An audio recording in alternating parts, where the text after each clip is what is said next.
Alan, thank you. Welcome, everyone.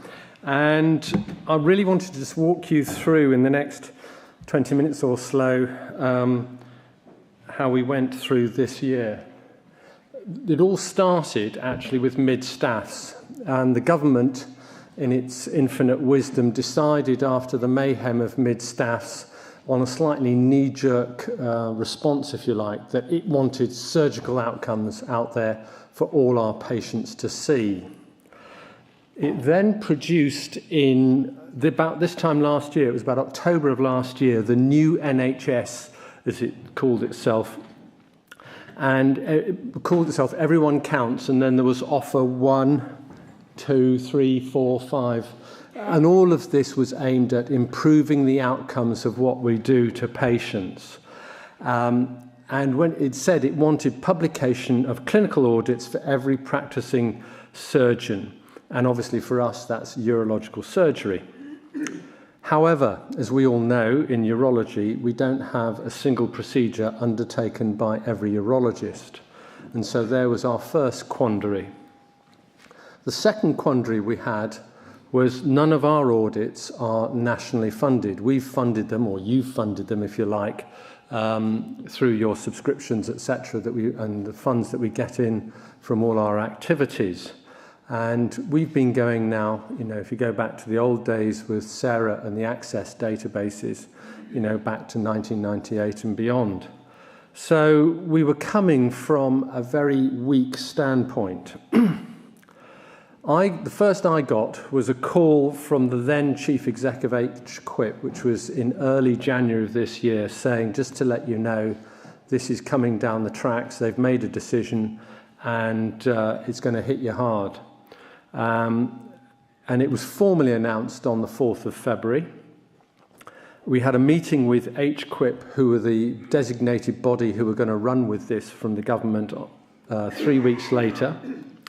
And I had made that decision through sort of Jan and into Feb that the easiest way for us to come up with something was to look at nephrectomy. There were pros and cons to that, but I just felt on a numbers game for the individuals involved, it was going to be the easiest way we could pull something together. And we were given this deadline date of publication was going to be the 28th of June. The problem we have with nephrectomy is that only about 40% of urologists do nephrectomy, and only about 30% were regularly uploading the data. But what they'd upload often was the demographics and the operation, and we had an even weaker area when it came to follow-up data. So that left a large contingent of you having to retrieve data within something like 10 weeks. And many of you had little or no support from your trusts in trying to pull all that together.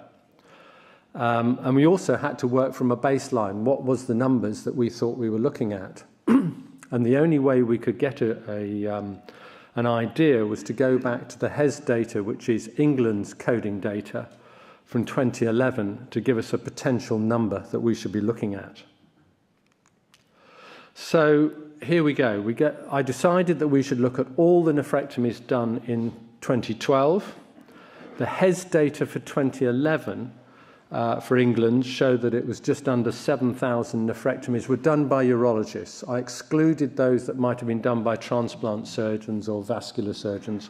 I just looked at the coding that was done by urologists.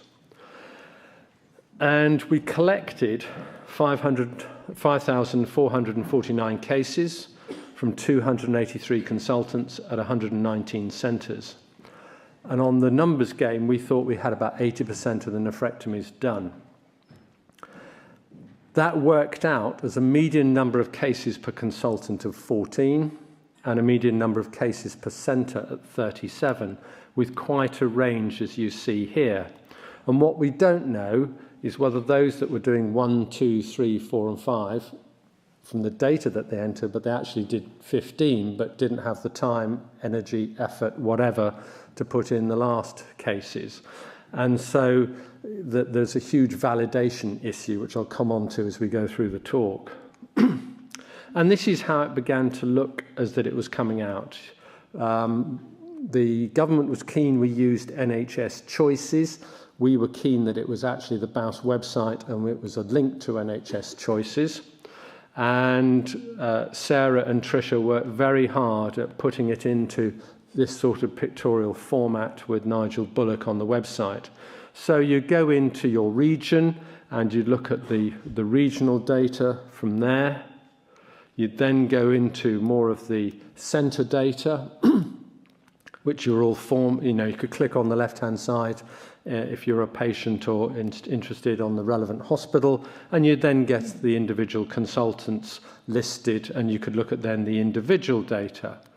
And you got the number of cases, whether benign, malignant, open, laparoscopic, etc., etc. And then we worked out this structure for morbidity according to centre and by the individual. And again, those red lines were a little bit arbitrary. They were chosen by the data that went in. And if you came over the red line, that raised a bit of a flag. But we all recognised that the risk adjustment that was in the system was a little bit on the weak side. And so you were allowed, when it came to reporting your data, and we all went back to you, was to put in what sort of practice you had, because we recognise that there's a great difference between dealing with a nephrectomy, a 5-centimetre tumour, to something that's had a pyelonephrosis in and there's a red-hot fungating kidney infection, or it's caval extension, etc. So one nephrectomy does not necessarily equal another nephrectomy. So you were allowed individually to, as it were, clarify your area of operative field. And we were the only specialty that did that. The others did not have that, and quite a few of the specialty associations have actually, given us some plaudits for that we did actually allow the individual to clarify, and particularly when it came to complications, to allow them to highlight something. And then the SH1T hit the fan on the 28th of June, when 7 out of the 10 technically published. Now, we didn't publish because we had said we got BAUS week 2 weeks before. We said we'll come in a week later. We had too much on our hands with BAUS, and I think that was a very wise move to get us under the radar, as it were. And as you know, the vascular surgeons took a huge hit. They were a little bit naive if you think that they gave the data to the journalists 2 days before to look at. And of course, they had the weekend to dissect out the negatives, which they certainly did with abundance. And everyone was saying this is going to open things up. Everybody's going to be wanting to know your data. Well, we had the massive number of 423 people hitting the website for our data in the first few days. Admittedly, most of them were new. The average time they spent looking at the data was about 5 minutes. And I would say, I don't know about you, but certainly from my experience of patients coming in to talk to me about nephrectomy, very few people have looked at my data. They might have looked at me on Google, but they certainly haven't looked at me on my data. So what lessons did we learn in this rush? Well, there was a huge issue about communication. I think there wasn't great communication between HQIP and the specialty associations. There were too many cooks, in my opinion, getting involved. You had HQIP, the English College wanting to stick their oar in, and the Federation of the Specialty Associations, all of whom were trying to put their slant on the system. And in the end, we just got on with it ourselves. The other problem was trusts seemed to be actually unaware of this scheme of things. They thought it was just the HQIP audits, not the other audits like ours. And because we're not nationally funded, we didn't come up on the radar. So suddenly they were hearing about this audit for the first time, often with only literally 3 or 4 weeks to go before the closing date. And so it did cause a lot of problems. We did actually write round to all the trusts. HQIP said they were going to write round to all the trusts to notify them, but we're not sure to what extent that really came through. The other lesson we learnt, well, a huge lesson, we were told at the beginning that we had to use CHR, which is a department under Brian Jarman at Imperial College, for our data analysis and statistical support. And what we'd done was we'd given them our 2011 data to play with, just to see what they could extract out. And it was desperate in the sense that we never really got anything out of them over the 2.5 months. And it was constantly, when are we going to see what it is so we can look at what's happened last year for this year? And in the end, Sarah, through her contacts at Dendrite from a few years ago, we went to them and they turned around the data that you saw previously in 3 days. So that was the end of that communication with Imperial College. The other problem we had, HQIP had suggested that we use this company called Light Media for the uploading of data and its sort of graphics, as it were, which was time consuming. As you can imagine, 600 JPEGs of data being uploaded into a table, that kept Sarah going a lot of time over weekends before the final deadline. So that's a thing to learn for the future. So then the other one is if you started to look at the ideal time scale and looking at the validation and the checking of the data, you need about a week post-closing date to check that you've got all the data in, because like all of us, it's like the abstract deadline for BAUS. It all comes in at the midnight or the minute before. You need about 3 weeks for checking and correcting by the contributors. So once we've got it, we put it together, we then send it back out to the individual to say, are you sure this is what it looks like? You need about 3 weeks for the data analyst to give them a good enough time to turn it round, and about 2 weeks to upload the data. And about 4 weeks for BAUS to, what I call, contact the trusts and individuals if there are issues. One of the things that we need to look at as an association is how are we going to QA the system? How do we know that what an individual has put in is true, and how are we going to validate, and how are we going to deal with surgeons whose data appears to fall outside the line?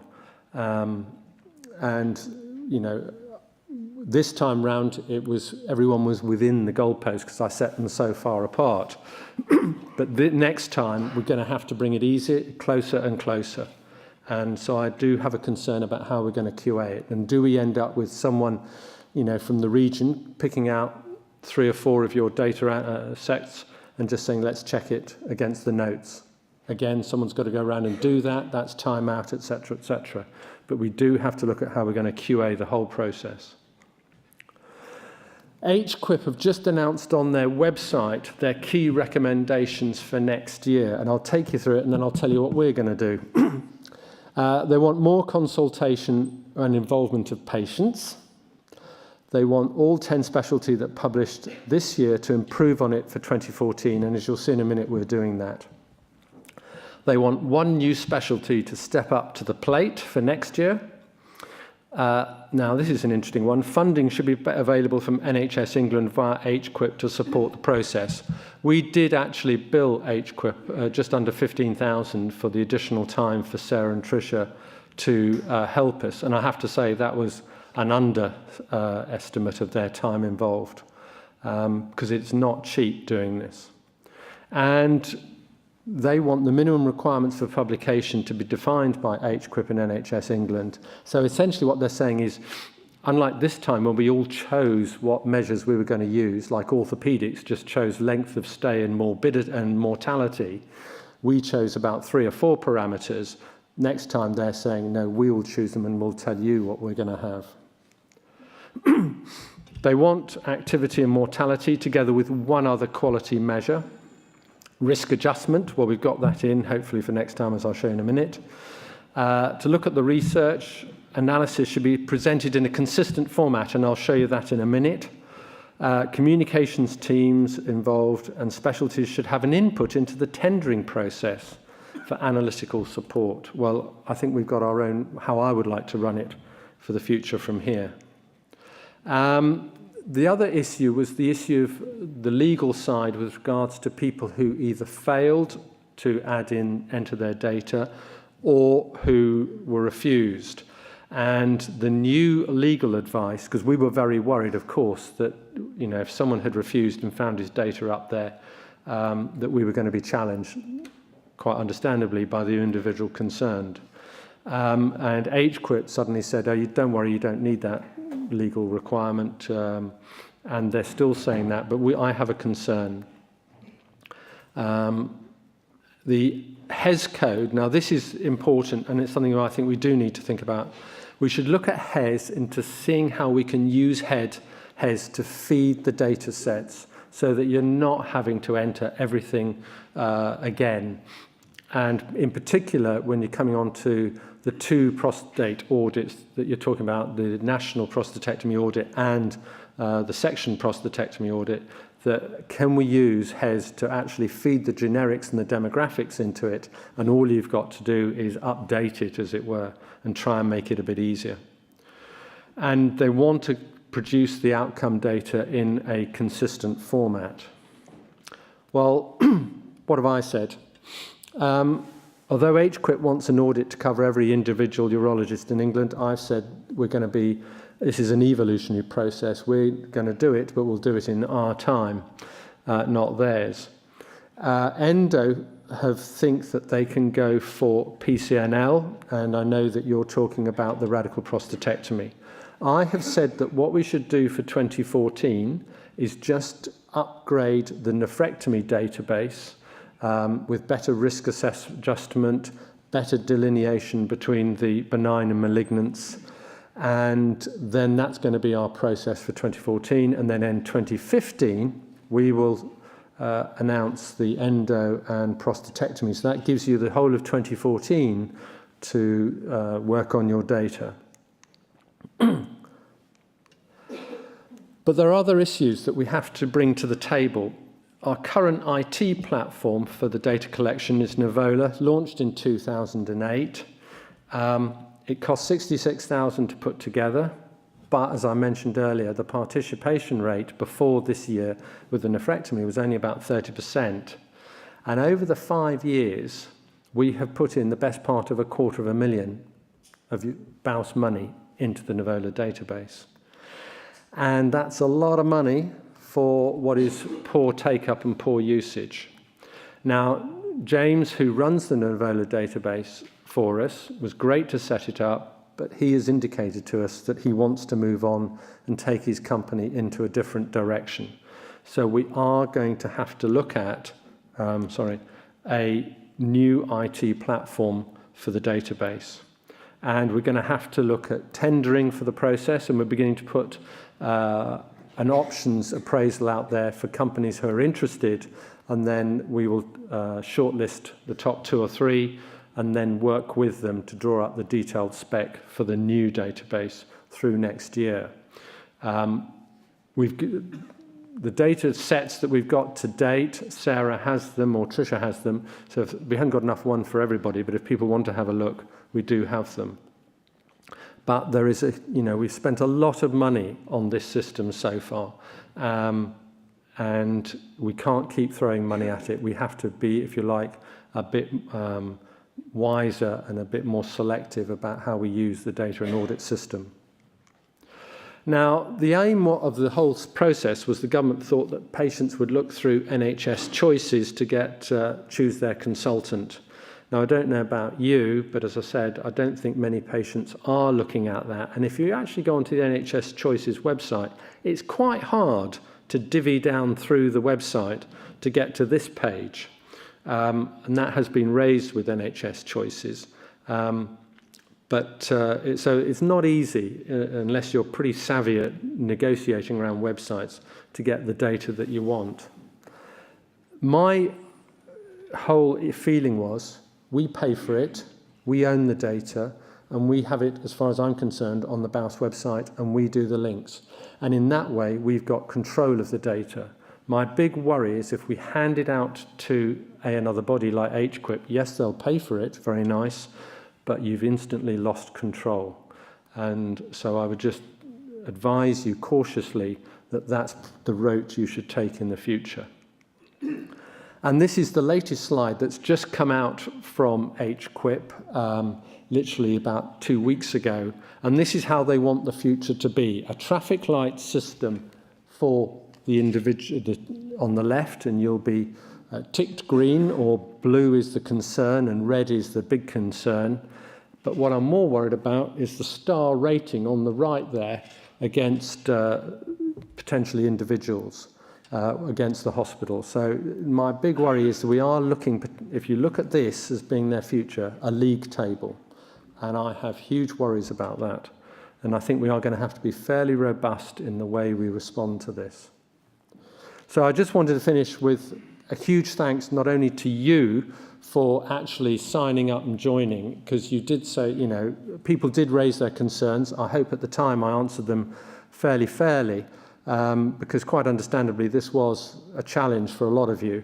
But a special thanks to Sarah and Tricia for the hard work that they put in pulling all this together within the deadlines we have. It wasn't easy, and but I'm glad we got there. I'm glad we got under the radar without a huge hit, but they did an enormous amount of work.